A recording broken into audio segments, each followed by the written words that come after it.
నమస్తే. Welcome to our channel. నేను సిరి. తెలంగాణ ముఖ్యమంత్రి కేరళకి వెళ్ళిండ్రు.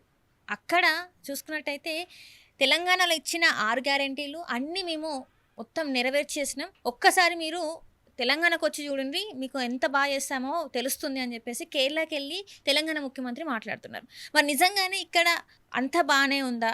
6 గ్యారంటీలు అమల్లోకొచ్చినాయా? ఏవేవైతే హామీలు ఇచ్చారో అవన్నీ నిజంగా నెరవేర్చిండ్రా? లేదా? అనేది మనకు తెలియజేయడానికి మనతో పాటు ఉన్నారు ప్రముఖ రాజకీయ విశ్లేషకులు భరద్వాజ్ గారు. నమస్కారం సార్. సార్ ఏంటంటే కేరళకి వెళ్లారు. అక్కడ ఎలక్షన్స్‌లో ప్రచారం చేయడానికి తెలంగాణ ముఖ్యమంత్రి రేవంత్ రెడ్డి గారు అక్కడికెళ్ళి, అక్కడ ప్రచారం చేస్తున్న క్రమంలో 6 గ్యారంటీలు ఇవ్వడం జరిగింది. అట్లనే మేము ఏవైతే ఇచ్చామో అన్నీ గూడా చేసాము. ఉద్యోగాలు గూడా అన్నీ ఇన్ని ఉద్యోగాలు ఇచ్చామని చెప్పేసి మాట్లాడారు. అది నిజంగానే మరి తెలంగాణలో చేశారంటారా సార్ మరి?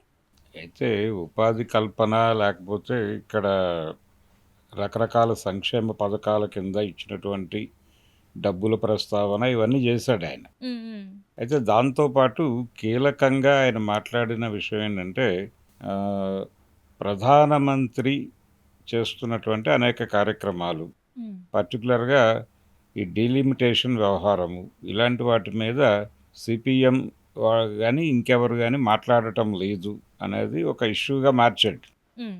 మార్చి కాంగ్రెస్ పార్టీ దాన్ని సీరియస్గా వ్యతిరేకిస్తోంది అని చెప్పాడు ఆయన. హ్మ్. హ్మ్. అంటే డీలిమిటేషన్ వలన సౌత్కి ప్రధానంగా ఇబ్బంది కలుగుతుంది, సౌత్కి ఇబ్బంది కలుగుతున్నటువంటి అంశాన్ని ఎందుకు మాట్లాడరు వీళ్ళు హ్మ్. హ్మ్. అని చెబుతూ వీళ్ళందరూ మోడీతో లాలూచీ పడ్డారు అన్నట్టుగా వెళ్ళాడు ఆయన. హ్మ్. వెళ్ళి ఆ అకౌంట్లో కాంగ్రెస్ పార్టీకి ఓటేయాలి అనేది ఆయన చెప్పదలుచుకున్నాడు అక్కడ హ్మ్.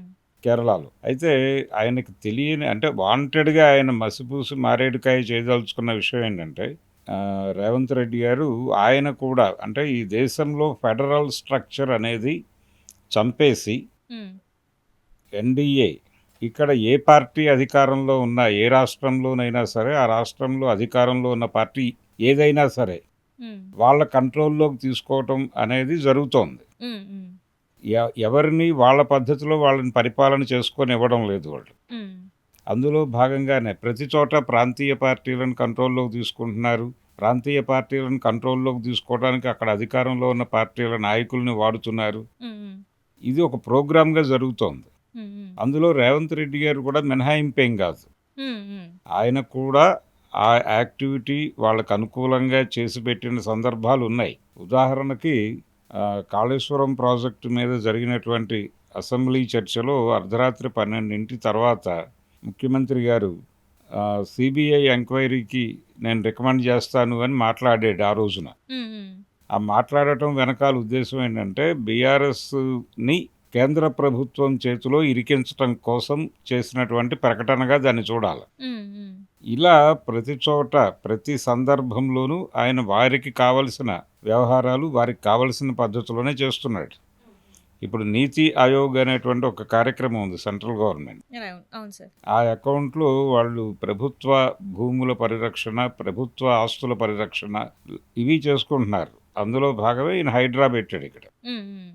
ఈయన హైడ్రా పెట్టి ఈ ప్రభుత్వ భూముల పరిరక్షణ అనే కార్యక్రమం చేస్తూ రెండో వైపు ప్రజల నుంచి ప్రజల భూములు లాక్కోవడం అనే కార్యక్రమం యథేచ్ఛగా చేస్తున్నాడు. హ్మ్. హ్మ్. ఈయన ఈ 6 గ్యారంటీలు, సంక్షేమ పథకాలు, ఈ ఫ్రీ బస్సు ఇవన్నీ చేస్తున్నాడు, ఓకే.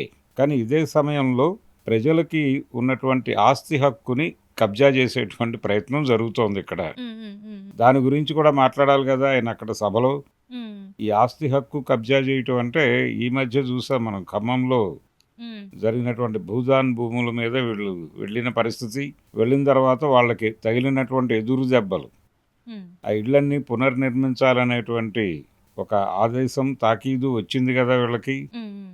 అంటే వీళ్ళు చేసిన హడావిడి, జనాల్ని వీధుల్లోకి గెంటిన పద్ధతి, హ్మ్. అలాగే ఇప్పుడు మూసీ నది సుందరీకరణ అనే పేరుతో హ్మ్. ఆ ప్రాంతంలో ఉన్నటువంటి అపార్ట్మెంట్లు వీళ్ళందరికీ నోటీసులు ఇచ్చి వీధుల్లోకి గుంజుతున్న పరిస్థితి. హ్మ్. చాలా చోట్ల బ్యాంకు లోన్లు తీసుకున్నటువంటి అపార్ట్మెంట్లను కూల్చిన పద్ధతి. హ్మ్. వాళ్ళు ఏం చేయాలో అర్థం కాని పరిస్థితి. బ్యాంకులకు ఏం చెప్పాలో తెలియని పరిస్థితి. ఇలా ప్రజల్ని రకరకాల వేధింపులకు గురి చేస్తున్న సందర్భాలు కూడా ఉన్నాయి ఇక్కడ. హ్మ్. హ్మ్. అలాగే మీడియాని కంట్రోల్ చేసి మెయిన్ స్ట్రీమ్ మీడియాని ఆయన తన కంట్రోల్లోకి తీసుకున్నాడు. హ్మ్. హ్మ్. పర్టికులర్గా ఈ మెయిన్ స్ట్రీమ్ మీడియా ఆంధ్ర పాలకుల కంట్రోల్లో నడుస్తున్నటువంటి పరిస్థితి. అయితే ఆంధ్ర పాలకుడు ఎన్డీఏతో లింక్ అయి ఉన్నాడు హ్మ్. చంద్రబాబు నాయుడు గారు. హ్మ్. హ్మ్. చంద్రబాబు నాయుడు గారి సంబంధాల్లో ఉన్న మీడియాని ఈయన కూడా కంట్రోల్లోకి తీసుకున్నాడు. ఈయనకున్నటువంటి పాత గురు శిష్య సంబంధం, హ్మ్. హ్మ్. చంద్రబాబుతో ఉన్నటువంటి గురు శిష్య బంధంలో నుంచి ఆయన ఇక్కడ ఉన్నటువంటి ఆ రాష్ట్రానికి ఉన్నటువంటి మీడియా బేస్ కూడా హైదరాబాద్లోనే ఉంది. హ్మ్. హ్మ్. కాబట్టి ఈ మీడియాతో ఈయనకు ఒక సయోధ్య ఉంది. హ్మ్. హ్మ్. అందుకని ఆయన భూదాన్ భూముల మీద దాడి చేసినప్పుడు మీడియా దాని గురించి ఒక్క మాట రాయలేదు. హ్మ్. హ్మ్. హ్మ్.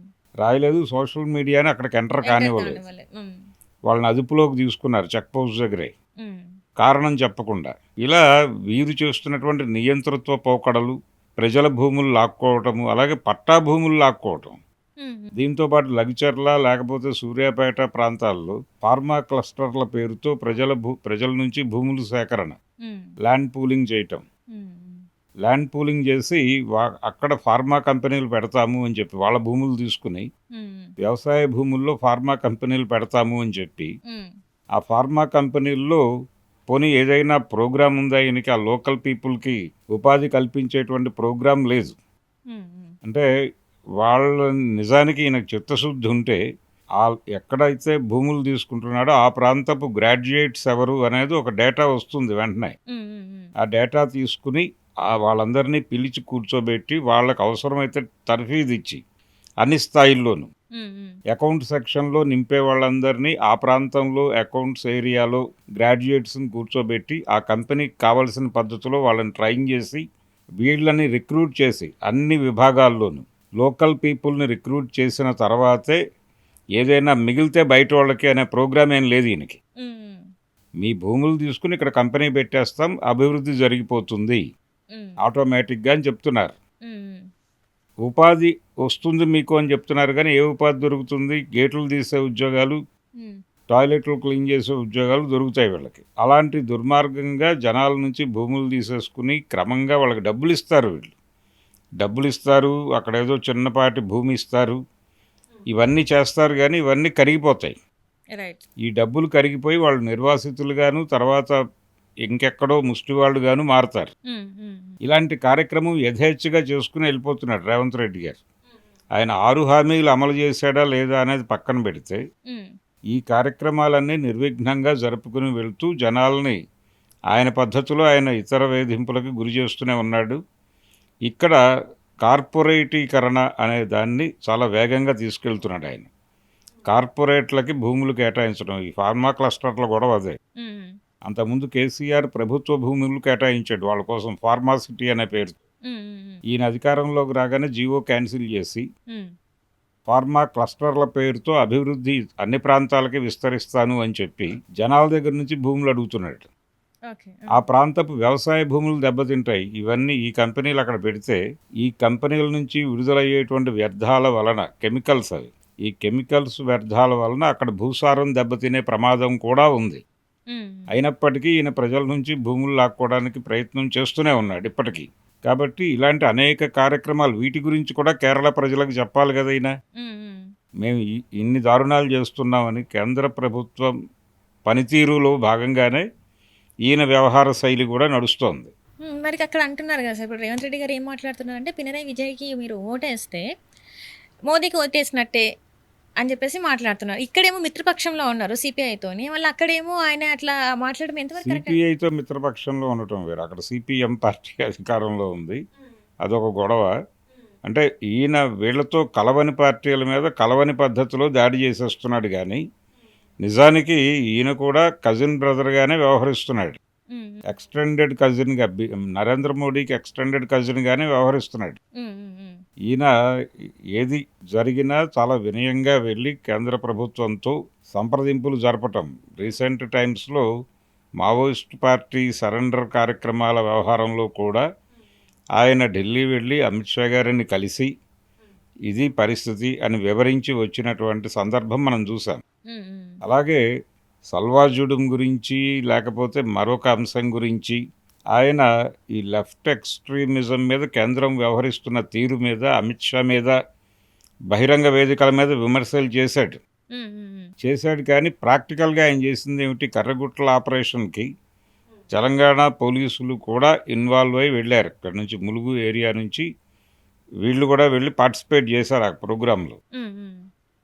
ప్రాక్టికల్గానేమో వాడు కలిసి పనిచేస్తాడు. మైకుల ముందుకు వచ్చినప్పుడు మేము వారు వేరు వేరు అని మాట్లాడుతూ ఉంటాడు. హ్మ్. హ్మ్. మైకుల ముందు విమర్శలు, ఆచరణలోనేమో సహకారం. ఇది రేవంత్ రెడ్డి గారి ప్రోగ్రాం. ఆయన extended cousin to Narendra Modi అని చెప్పుకోవడంలో పెద్దగా మొహమాట పడాల్సిన అవసరం ఏం లేదు. అందుకని ఆయన కేరళలో చెప్పినటువంటి అంశాలు ఏవి కూడా ప్రాక్టికల్గా వైబుల్ కాదు. అదేమి ఊరికనే ఏదో మాట్లాడాడు అంతే. హ్మ్. హ్మ్. ఆయన అక్కడ ప్రజల్ని, అక్కడ ఉన్నటువంటి వాళ్ళని ప్రొవోక్ చేయటం కోసం మాట్లాడిన మాటలు, అలాగే ఆయన చెప్పిన పద్ధతులు సిపిఎంని మాత్రమే కాదు, కాంగ్రెస్ పార్టీలో చాలామంది బ్రెయిన్స్ని వాళ్ళు కంట్రోల్ చేస్తున్నారు. ఎన్డీఏ వాళ్ళ దగ్గర ఒక ఆపరేటివ్ సిస్టమ్ ఉంది. ఆ సిస్టమ్ ద్వారా ప్రతి పార్టీని వాళ్ళు ఆపరేట్ చేస్తున్నారు. హ్మ్. అందులో భాగమే రేవంత్ రెడ్డి గారు కూడా ఆపరేటివ్ సిస్టంలోకి వచ్చేసి ఉన్నాడు, వాళ్ళ కంట్రోల్లో ఉన్నాడు. ఇంకొక ప్రచారం ఉంది నిజానికి. రేపు ఒకవేళ ఈ తెలంగాణ రాష్ట్రాన్ని బీజేపీ తన చేతిలోకి తీసుకోవాలి అనుకుంటే హ్మ్. హ్మ్. వాళ్ళ చేతిలో పనిముట్టుగా మారి అటువైపు వెళ్ళటానికి కూడా ఆయన పెద్దగా సంకోచించడు అనేటువంటి అభిప్రాయం కూడా ఒకటి ఉంది. అంటే ఇప్పటికి కూడా అంటే లోపాయికరంగా అంటే లోపల కొంత అటు సైడే మాట్లాడుతున్నారు. అటు సైడ్ వాళ్ళకే లేదు పనులు లేదు, ఆయన చేస్తున్నట్టు. కేంద్ర ప్రభుత్వ విధానాలకి వ్యతిరేకంగా ఆయన ఎప్పుడూ వ్యవహరించలేదు. ఆయన ముఖ్యమంత్రి అయిన తర్వాత హ్మ్. వాళ్ళ విధానాలని వాళ్ళకంటే దూకుడుగా ముందుకు తీసుకెళ్లిన సందర్భాలు ఉన్నాయి. హ్మ్. హ్మ్. దానికి ఉదాహరణే నేను చెప్పినటువంటి లగిచర్ల, లేకపోతే సూర్యాపేట, లేకపోతే ఖమ్మంలో భూజాన్ భూములు, ఇవన్నీ అందులో భాగమే. ఇప్పుడు మూసీ నది పరివాహక ప్రాంతంలో జరుగుతున్న దారుణాలు, అపార్ట్మెంట్లు ఎప్పటి నుంచో ఉన్న అపార్ట్మెంట్ల వాళ్ళకి నోటీసులు ఇచ్చి వాళ్ళందరూ వీధుల్లోకి వచ్చి ఏమిటి గొడవ అనే పరిస్థితి ఎందుకు వచ్చింది, ప్రశాంతంగా వాళ్ళు బతుకేదో వాళ్ళు బతుకుతున్నారు కదా, హ్మ్. ఎందుకు వాళ్ళ జీవితాలను మీరు ఇబ్బంది పెట్టాలి. గాంధీ విగ్రహము అనే పేరుతో, హ్మ్. మూసీ నది సుందరీకరణ అనే పేరుతో ఆయన జరుపుతున్నటువంటి దాడులు, హైడ్రా పేరుతో జరుగుతున్నటువంటి విధ్వంసాలు, ఇవన్నీ అంటే ప్రభుత్వ భూముల పరిరక్షణ చేయటం అనేది మంచిదే. కానీ దేనికి వాడుతారు ఆ భూములు? ప్రభుత్వ భూములు మీరు పరిరక్షించి ఎవరికి ఇస్తున్నారు? కార్పొరేట్లకు ఇవ్వటం కోసం ప్రభుత్వ భూములు పరిరక్షణ. పరిరక్షిస్తున్నారు. హ్మ్. ఆ ప్రభుత్వ భూముల్లో ఇళ్ళేసుకున్నటువంటి పేదల్ని తన్ని గెంటేస్తున్నారు. హ్మ్. హ్మ్. హ్మ్. అంటే ఒకప్పుడు ఎలా ఉండేదంటే ప్రభుత్వ భూములు, పోరంబోకు భూములు ఎవరైనా ఆక్రమిస్తే వాళ్ళకి మొదట్లో పట్టాలు ఇచ్చేవాళ్ళు, అంటే బీఫారాలు ఇచ్చేవాళ్ళు. ఆ తర్వాత ఒక 30 ఏళ్లకో 40 ఏళ్లకో పట్టాలు ఇచ్చేవాళ్ళు. హ్మ్. హ్మ్. ఇప్పుడు అలాంటి పరిస్థితి లేదు. అది కార్పొరేట్లకు మాత్రమే ప్రభుత్వ భూములు ఇస్తారు తప్ప పేదలకు కాదు. హ్మ్. పేదలకి అప్పుడప్పుడు వీళ్ళు కాలనీస్ నిర్మిస్తారు ఏదో ఒక పేరుతో, ఇందిరమ్మ గృహాలను, లేకపోతే వాంబే కాలనీలను, లేకపోతే ఆంధ్రాలో ఎన్టీఆర్ నగర్లను, ఏదో ఇలాంటి పేరులతో కొన్ని చోట్ల ఈ బడుగు బలహీన వర్గాలకి గృహ నిర్మాణాలు లాంటివి చేపడుతూ ఉంటారు అడపాదడప. అంతే తప్ప వీళ్ళు ఉండటం కోసం ఇప్పుడు ఆ సున్నం చెరువు ఏరియాలో ఆ ప్రాంతంలో పనిచేసే కూలీలు వాళ్ళు ఏదో ఆక్రమించుకుని ఇల్లు వేసుకుని బతుకుతున్నారు అక్కడ కూలి పనులు చేసుకునేవాళ్ళు. వాళ్ళ ఇళ్ళు బద్దలు కొట్టి వాళ్ళని రోడ్డు మీద గెంటాల్సిన అవసరమే ఉంది హైడ్రా? హ్మ్. మరి మీరు నిజంగా కాలేజ్ మాత్రం అట్లనే ఉంది. చెరువును ఆక్రమించుకున్న కాలేజ్ మాత్రం అట్లనే ఉంది. ఈ చిన్న చిన్న గుడిసెలేసుకొని వీళ్ళు ఏదో బతుకుదెరువు కోసం అలా ఉంటున్న వాళ్ళని మాత్రం ఇట్లా వాళ్ళ ఇల్లులు కూలగొడుతున్నారు. అంటే కొన్ని సార్లు ఏంటంటే అప్పుడే కట్టుకున్న ఇల్లులు గూడా బ్యాంకు లోనులు తీసుకుని కట్టుకున్న వాళ్ళని కూడా వీధిలోకి గెంటారు. వీధిలోకి తీసుకొచ్చారు. అంటే వాళ్ళే కదా సరే అంటే వాళ్ళిచ్చిన అన్ని పేపర్ డాక్యుమెంట్స్ అన్నీ కూడా వాళ్ళిచ్చినవి. ప్రభుత్వం ఇచ్చినవే. ప్రభుత్వం ఇచ్చిన డాక్యుమెంట్స్ కరెక్ట్‌గా ఉంటేనే బ్యాంక్ లోన్స్ ఇస్తారు. బ్యాంక్ లోన్స్ వచ్చిన తర్వాత ఇది మళ్ళీ ఇది ఇట్లా ఉంది, అట్లా ఉందని ఎలా చెప్తారు సార్ ఇది? పాపం ప్రజల్ని మోసం చేసినట్టే కదా అంటే ఇది. ప్రజలకి జవాబుదారీ కాదు, వీళ్ళు కార్పొరేట్లకు జవాబుదారీ. కార్పొరేట్ల కోసం కార్పొరేట్లను ఫెసిలిటేట్ చేయటమే ప్రభుత్వాల పరమోద్దేశం. హ్మ్. హ్మ్. కార్పొరేట్లను ఫెసిలిటేట్ చేసే ఏజెన్సీలుగా ప్రభుత్వాలు మారిపోయినాయి. దానికి రేవంత్ రెడ్డి గారు కూడా ఆ, ఇది కాదు, అంటే ఎగ్జంప్షన్ కాదు ఆయన. హ్మ్. హ్మ్. వారు కూడా అదే తానులో మొక్కే. ఓకే. ఆ! అలాంటిది ఆయన నిజంగా కేంద్ర ప్రభుత్వ విధానాల పట్ల వ్యతిరేకత ఉండి, లేకపోతే ఇక్కడ ప్రజలకు ఇంకేదో చెయ్యాలనే ప్రోగ్రామ్, నీకు ఆల్టర్నేటివ్ ప్రోగ్రామ్ ఉండుంటే ఆ ఆల్టర్నేటివ్ ప్రోగ్రాంలో ఇవన్నీ రావు. Right sir.